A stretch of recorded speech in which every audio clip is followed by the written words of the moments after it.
So in modern day Formula 1, there is a vast difference between race pace and qualifying pace. Now this difference mainly comes from the fact that in the race the cars run with heavy amounts of fuel, which then gets slowly burnt off as the race progresses.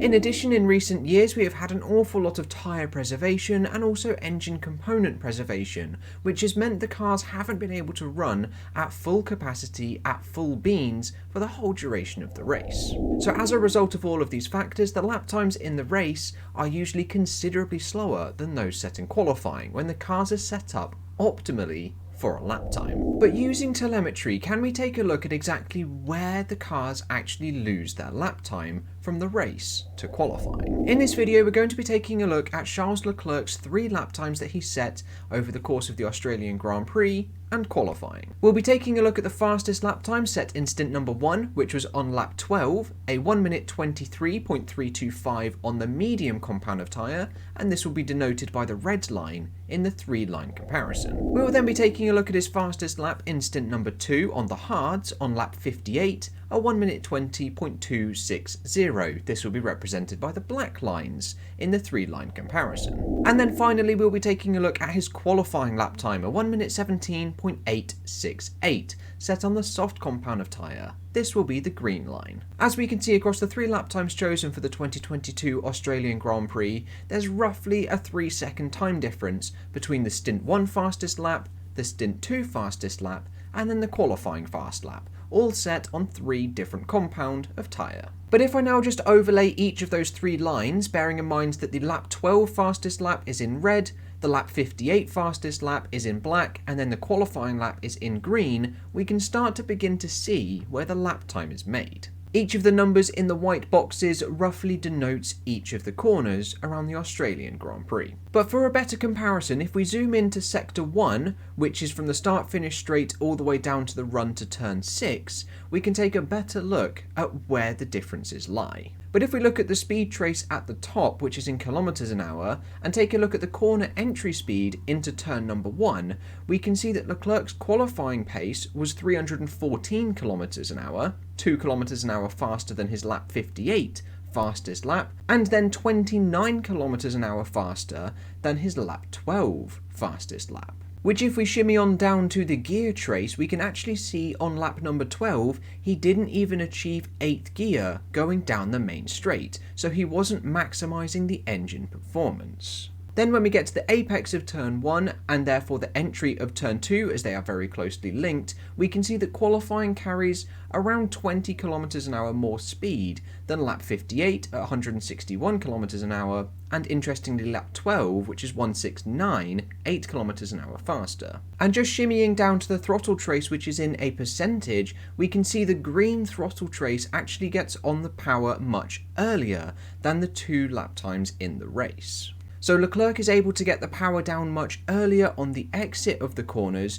which benefits him all the way down the run to turn number 3. But moving back up to the speed trace and taking a look at the corner entry speeds for turn number 3, and interestingly the distances at which they achieve this highest speed, we see in qualifying he starts to brake at 942 metres at 305 kilometers an hour. Whereas comparing this to his lap 58 fastest lap, he entered at a similar speed, 299 kilometers an hour, but braked almost 40 meters earlier at 906 meters.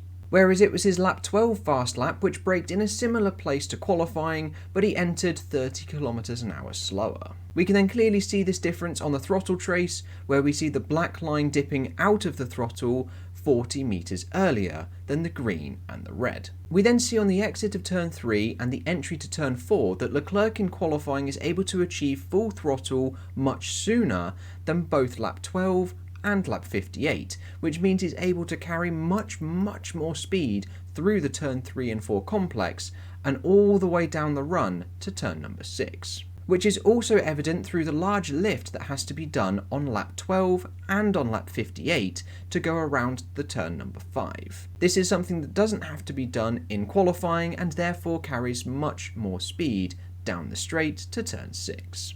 So breaking down Sector 1, we can see that it is literally every single area possible that Leclerc is able to maximise the performance of the car and the mechanical grip available to him from the soft tyres and the low fuel to gain time in every single aspect of the Grand Prix circuit. But if we now take a look at sector number 2, this is turn 6, 7, 8, and then all the way down to the run to the 9 and 10 chicane, but not including it, we can see again some small differences. But if I pull up the apex speeds of turn number 6, we can again see that qualifying carries much more speed. This is 26 kilometers an hour more than his lap 58 fast lap, and then 28 kilometers an hour more than his lap 12 fastest lap. And again, moving back down to the gear trace, he's taking one less gear on lap 12 than he is in qualifying and lap 58. And once again on the throttle trace, in qualifying he's able to pick up the throttle just a couple of meters earlier, which helps his exit through 6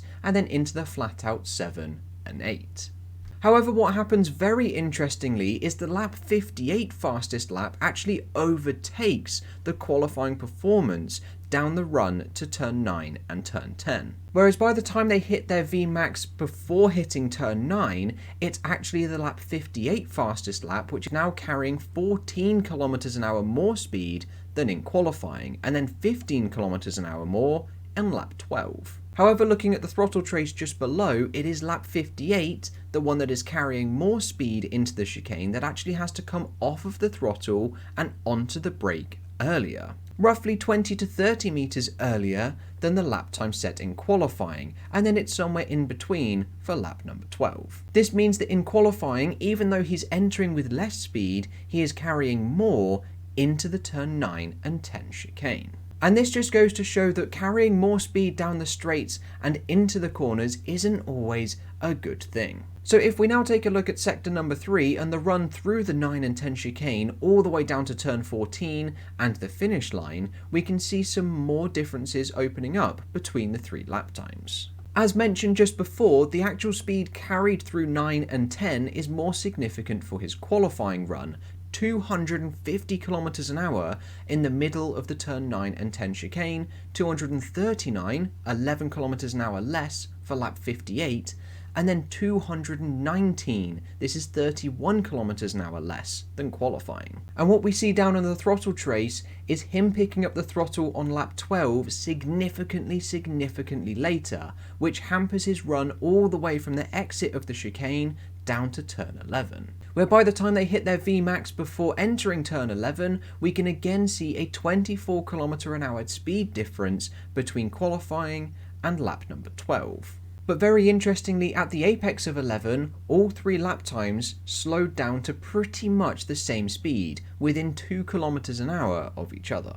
Then through the fast section of turn number 12 off of the exit of 11, we can again see that qualifying is carrying more speed, around 7 km an hour faster than lap 58, and then 26 km an hour faster than lap number 12, which doesn't quite break the 200 km an hour mark. Where again, looking at the throttle trace directly below turn number 12, we can see that in qualifying he's able to come off of the throttle much later, therefore carrying so much more speed through turn 12. All 3 lap times are however very similar through turn 13, but it is on the entry to turn 14 where qualifying is able to get on the power much more and for longer than the previous 2 laps of lap 12 and laps 58. Which we can see here just by the throttle trace, where he's able to briefly achieve 100% throttle as opposed to 80% for laps 12 and laps 58. And there we go, there is a breakdown of the differences according to the telemetry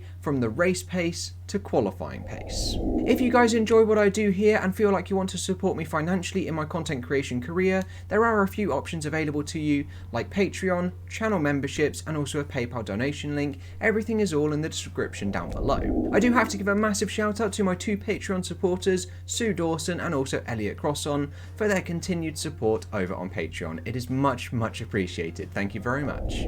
Equally, if you guys have any video suggestions of your own or any other telemetry comparisons you'd like me to do similar to this, then please let me know in the comments down below. But that is all I've got for you today, guys. I hope you have enjoyed, and I'll catch you in the next video with whatever and whenever I decide to make it. I'll see you guys then.